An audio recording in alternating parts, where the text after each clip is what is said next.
नमस्कार बच्चों। पिछले वीडियो में हमने टॉर्क एंड आर्मेचर करंट के रिलेशन को डिस्कस कर लिया था डिफरेंट डिफरेंट मोटर्स में। अभी हम ईएमएफ, स्पीड और आर्मेचर करंट के बेसिक रिलेशंस के बारे में डिस्कस करेंगे। साथ में हम फ्लक्स और आपका बैक ईएमएफ कैसे चेंज होता है, क्या रिलेशन होता है, उसके बारे में भी हम डिस्कस करेंगे। तो बच्चों, जैसा कि हम बैक ईएमएफ का मैथमेटिकल इक्वेशन ऑलरेडी डिराइव कर चुके हैं, that is equal to phi Z N P upon 60A। यहाँ कुछ कॉन्स्टेंट्स है बच्चों और कुछ वेरिएबल्स है। जैसे कांस्टेंट में जेड एक कांस्टेंट है, पी नंबर ऑफ पोल हम फिक्स कर देते हैं। सिमिलरली 60 ये भी कांस्टेंट है, तो यहाँ रिलेशन में लिख सकता हूँ E B directly proportional to phi into N, यानी बैक ईएमएफ का डायरेक्ट रिलेशन होगा फ्लक्स और स्पीड के साथ। आप इसी रिलेशन को रीअरेंज भी कर सकते हैं कि n is directly proportional to EB upon phi, यानी फ्लक्स का स्पीड के साथ इनवर्सली रिलेशन होता है। अब एज फॉर नीड, जैसे हमें जरूरत होगी बच्चों, वैसा हम मैथमेटिकल इक्वेशन डिराइव कर सकते हैं। जैसे हम इस इक्वेशन को अगर यूज करके डिराइव करना चाहें तो दो केसेस में, यानी दो अलग अलग ईएमएफ में EB2 अपॉन EB1 का जो रेशियो होगा वो होगा phi2 N2 upon phi1 N1 का रेशियो। सिमिलरली मैं इस इक्वेशन के रिस्पेक्ट में करना चाहूं तो N2 अपॉन N1 का जो रेशियो होगा, ध्यान दीजिएगा, डायरेक्टली प्रोपोर्शनल है तो EB2 अपॉन EB1, लेकिन ये जस्ट उल्टा हो जाएगा, यहाँ हो जाएगा phi1 और नीचे हो जाएगा phi2। ये सिंपल सा मैथमेटिकल एनालिसिस है जो आप आसानी से करके समझ सकते हैं। इन दो इक्वेशंस को अच्छे से समझिए। अब आइए एक एक करके हम सभी मोटर्स में इसको अप्लाई करके देखते हैं। सबसे पहला मेरे पास मोटर है, that is DC shunt motor.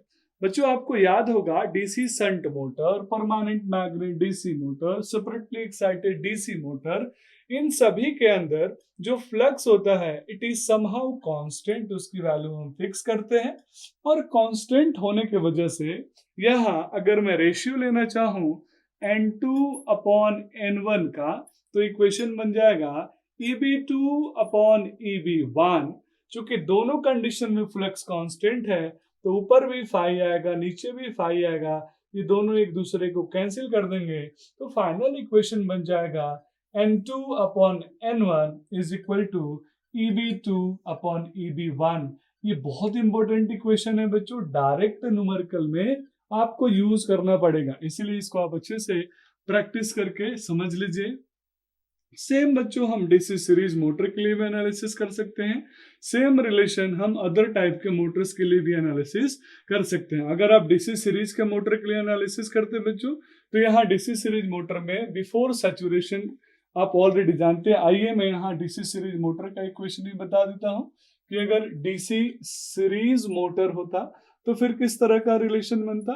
तो डीसी सीरीज मोटर में दो केसेस बनेंगे। पहला केस बनेगा बिफोर सैचुरेशन, यानी सैचुरेशन से पहले। अब चलिए, सैचुरेशन से पहले जो फ्लक्स होता है वो डायरेक्टली प्रोपोर्शनल होता है आपके आर्मेचर करंट का, यानी फ्लक्स वैरी करता है, डायरेक्टली प्रोपोर्शनल होता है फील्ड करंट का। तो बिफोर सैचुरेशन जो रिलेशन बनेगा वो सेम वही बनेगा जो हमने यहाँ लिखा है, N2 upon N1 is equal to EB2 upon EB1 into phi1 upon phi2। अब दूसरे केस आएगा कि एक टाइम के बाद मींस सैचुरेशन होगा, तो आफ्टर सैचुरेशन या एट सैचुरेशन आप मेंशन कर सकते हैं। जैसे ही सैचुरेशन आएगा इसका मतलब है अब फ्लक्स की वैल्यू हो गई कांस्टेंट, तो सेम वही रिलेशन आएगा जो डीसी शंट मोटर का रिलेशन था। तो N2 upon N1 is equal to EB2 upon EB1। तो आपको जैसी जरूरत होगी वैसा एनालिसिस कर सकते हैं। तो बच्चों, हम आसानी से पावर का रिलेशन, हम आसानी से स्पीड और फ्लक्स का रिलेशन, स्पीड और करंट का रिलेशन डिराइव कर सकते हैं। बच्चों, एक टर्मिनोलॉजी आता है that is break horse power, BHP। HP आपने सुना होगा, हॉर्स पावर। सेम यहाँ पे मैकेनिकल पावर जो हॉर्स पावर होता है उसमें हम जब शाफ्ट के पावर की बात करते हैं, यानी मोटर के केस में जब हम मैकेनिकल पावर बात करते हैं, शाफ्ट के ऊपर जो पावर डेवलप हो रहा है that power is also known as BHP, यानी ब्रेक हॉर्स पावर। यहाँ जो शाफ्ट पावर का टॉर्क का रिलेशन हमने पिछले वीडियो में, पिछले पार्ट में डिस्कस किया था, अब वहीं से चाहें तो यहाँ ब्रेक हॉर्स पावर का आउटपुट वैल्यू आप रिलेशन कर सकते हैं। तो आइए एक छोटा सा इक्वेशन मैं आपके लिए लिख देता हूँ, क्या इस पर नीड आप चाहें तो उसको यूज कर सकते हैं। हमने देखा था पावर का जो रिलेशन था वो था ओमेगा इनटू टॉ। अगर मैं शाफ्ट के टॉर्क की बात करूं तो टी एस एच बोलूंगा। ओमेगा को लिखते हैं बच्चों 2 pi N upon 60 into shaft torque होगा टी एस एच। अब बच्चों अगर मैं आउटपुट की बात करूं, यानी आउटपुट इन बीएचपी, बीएचपी का फुल फॉर्म क्या हो गया? बीएचपी का फुल फॉर्म हो गया ब्रेक हॉर्स पावर।